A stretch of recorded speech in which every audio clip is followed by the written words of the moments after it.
بسم اللہ الرحمن الرحیم۔ تو بابے تے شاہی کوئی نہیں، ہاں بابے تے شاہی کوئی نہیں، ایک گستاخی نہیں ہوئی سر۔ حضور غوث اعظم کی کرامات کا تو یہ حال ہے کہ ملا علی قاری کہتے ہیں تواتر ہے کرامتوں میں، اور کہتے ہیں لکھتے وقت سوچتے ہیں کون سی لکھیں کون سی چھوڑیں، کون سی لکھیں، اور ایک عیسائی مسلمان دونوں جھگڑا کر رہے ہیں، غوث اعظم گزر رہے ہیں، جھگڑا ہو رہا ہے۔ عیسائی مسلمان سے کہتا ہے ہمارے نبی عیسیٰ علیہ السلام نے مردے زندہ کیے، تمہارے نبی نے بھی کو کیا تو بتاؤ۔ مسلمان پڑھا ہوا نہیں تھا، حالانکہ نبی پاک نے بڑے مردے زندہ کیے، پڑھا نہیں تھا، بتا نہ سکا۔ غوث اعظم کے کان میں آواز گئی تو جا کے عیسائی کا بازو پکڑ کے جھنجھوڑا، فرمانے لگے کیا کہا تم نے؟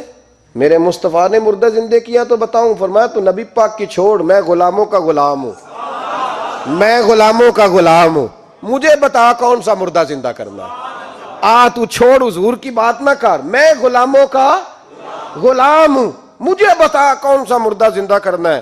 پرانی قبر پہ لے گیا، کہنے لگا جی اگر نہ ہوا تو؟ غوث اعظم فرمانے لگے جو تو کہے گا وہ میں کروں گا۔ تو کہنے لگے اگر ہو گیا تو؟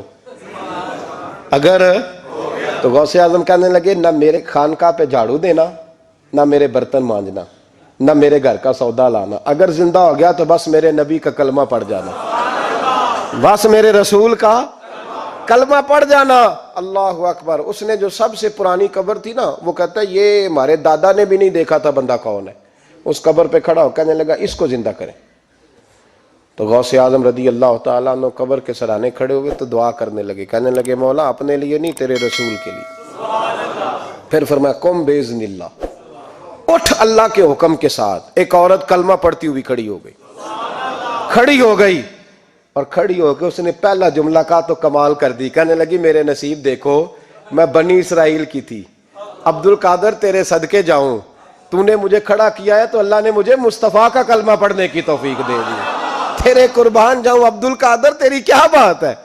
اب وہ بندہ دوڑ دوڑ کے غوث اعظم کے قدموں میں آیا، فرمانے لگے نا کلمہ میرے مصطفیٰ کا پڑھنا ہے، حضور کا غلام بننا ہے۔ او بھائیو، حضرت شیخ عبد القادر جیلانی، حضور غوث اعظم رضی اللہ تعالیٰ عنہ، معمولی بات نہ سمجھنا، حضور غوث اعظم رضی اللہ تعالیٰ عنہ فرماتے ہیں میں قدم نہ لگاؤں تو اللہ ولایت ہی نہ دے، میں قدم نہ لگاؤں تو اللہ ولایت نہ۔ کوشچن آیا علی بھائی، ایک طرف تو آپ لوگ عیسیٰ علیہ السلام کے حق میں مردے زندہ کرنے کے معجزے کو مانتے ہیں، اور دوسری طرف اگر کوئی شیخ عبد القادر جیلانی رحمۃ اللہ کا مردہ زندہ کرنے والا واقعہ بیان کر دے تو اس کا مذاق بھی اڑاتے ہیں، آخر کیوں؟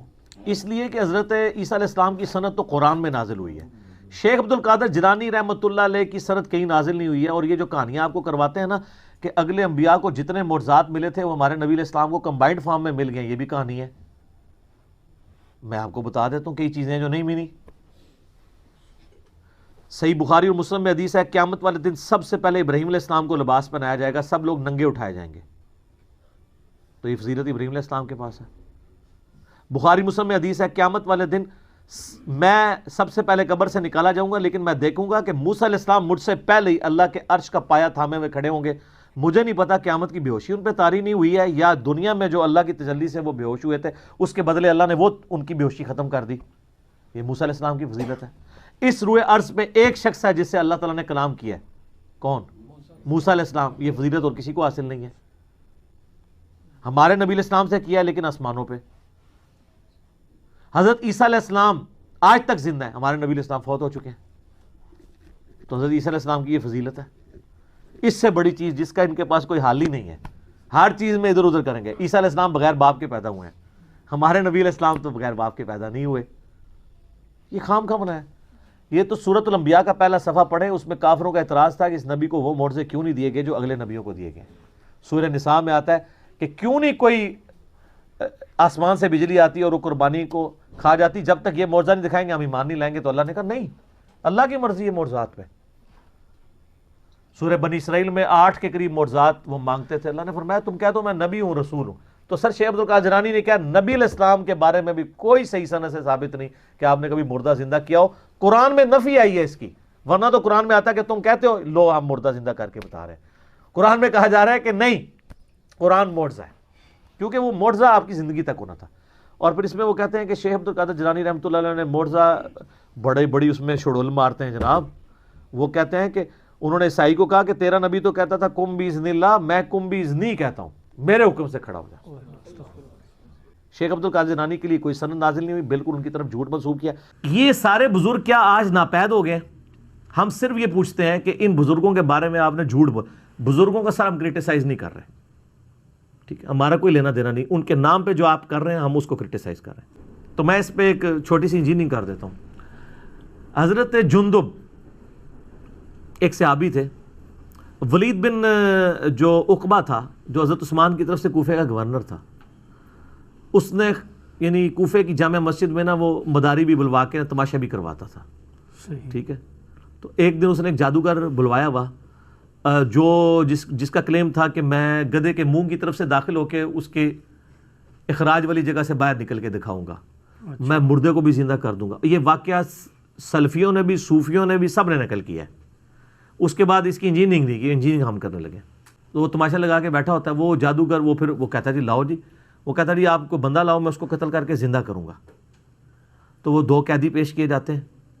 تو وہاں پہ وہ صحابی انٹر ہوتے ہیں, وہ کہتے ہیں ولید تیرا ستیہ ناس ہو, یہ تو کیا کر رہا ہے, تیری عقل مانتی ہے کہ اس طرح یہ ہو سکتا ہے؟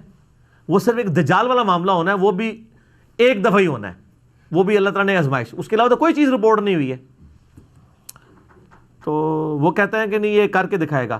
وہ کیا کرتے ہیں, وہ اس جادوگر کے ہاتھ سے تلوار پکڑ کے اس جادوگر کا سر کاٹ دیتے ہیں وہاں پہ. جادوگر کی سزا بھی یہی ہے, صحیح, وہ کافر بھی تھا اور جادوگر بھی تھا, اور کہا اب اس کو کیا اپنی خود زندہ ہو کے بتائے. ہائے ہائے ہائے, پھکی دی تھی, بالکل صحیح. جڑا مردے نو زندہ کرتا ہے آپ زندہ ہو کے دسے.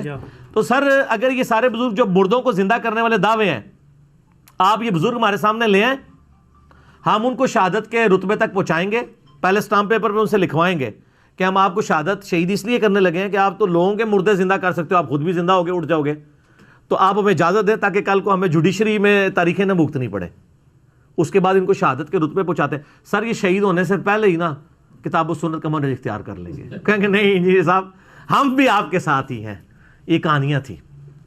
یہ ہم انجینئرنگ اس لیے کرتے ہیں کہ آپ کے دماغ کھلیں کہ بخاری مسلم میں تو صحابہ کے ایسی واقعات نہیں ملتے, جو کرامات بھی ملتی ہیں. میں نے 4 لیکچر دیے ہیں, مسئلہ 131 A B C D, جس میں نے صحابہ کی کرامات, نبی علیہ السلام کے معجزات بتائے ہیں جو صحیح سند سے ثابت ہیں. وہ دعائیں ہیں جو اللہ تعالیٰ نے ان کے حق میں قبول کر لی ہیں. اس سے زیادہ کچھ نہیں, کر کے کچھ نہیں دکھا سکتا. کر کے اگر کوئی دکھا سکتا ہے وہ صرف نبی ہوتا ہے, اور وہ بھی کرتا اس وقت ہے جب اللہ تعالیٰ اس کو اذن دیتا ہے. ورنہ میں آپ کو بتاتا ہوں, مجھے بتائیں حضرت موسیٰ علیہ السلام نے جب پہلی دفعہ عصا پھینکا, قرآن میں آتا ہے, تو کیا الفاظ ہیں, پیٹ پھیر کے بھاگے جب وہ اژدہا بن گیا. کیوں بھاگے؟ اگر انہوں نے خود بنایا تھا پھر تو انہیں بھاگنا چاہیے تھا, ان کو پتہ ہی نہیں تھا یہ ہو جائے گا. بالکل صحیح. حضرت موسیٰ علیہ السلام کا یہ پہلا ایکسپیرینس تھا. اچھا, اس کے بعد وہ عام ہو گیا, جب بھی ہوتا تھا پھینکتے تھے. لیکن جب وہ بنی اسرائیل کو لے کے سمندری جھیل کے کنارے پہنچے ہیں, پیچھے فرعونی آ گئے, آگے جھیل ہے, تو ساتھی پھر کہنا شروع کر مروا دیتا جنا موسیٰ. پھر آتے ہیں کہ اللہ تعالیٰ نے وہی نازل کی کہ یہ موسیٰ یہ عصا پانی پہ مارو راستہ بن جائے گا. تو حضرت موسیٰ نے خود کیوں نہیں مار لیا؟ ان کو یہی پتا تھا کہ یہ صرف سانپ ہی بن سکتا ہے, ان کو کیا پتا تھا کہ یہ کام بھی کر سکتا ہے. صحیح, بالکل صحیح. سر قرآن میں سے کیا کیا رزلٹ نکل رہے ہیں, ان کو یہی پتا تھا یہ کر سکتا ہے, اور ان کو پتا تھا یہ وہی کر سکتا ہے جتنا اللہ نے اسے کہا ہوا ہے. میں اپنی مرضی سے اس سے یہ کام نہیں لے سکتا کہ اس نے یہ کام بھی کر دینا ہے وہ, اور اس نے کرنا بھی کوئی, مار کے بھی دیکھ لینا نا سر کچھ بھی نہیں سی ہونا. وہ اسی وقت ہی ہونا تھا جب اللہ نے وہی کے ذریعے اس کو آرڈر کرنا تھا, تو راستہ بنا ہے. اور 10 کمانڈمنٹ فلم میں انہوں نے وہ باقاعدہ سین فلمایا, ٹھیک ہے. تو سر یہ باتیں آپ کو بتاتی ہیں کہ قرآن و سنت کا دین اور بابوں کا دین اور, کتابوں کا دین اور بابوں کا دین اور.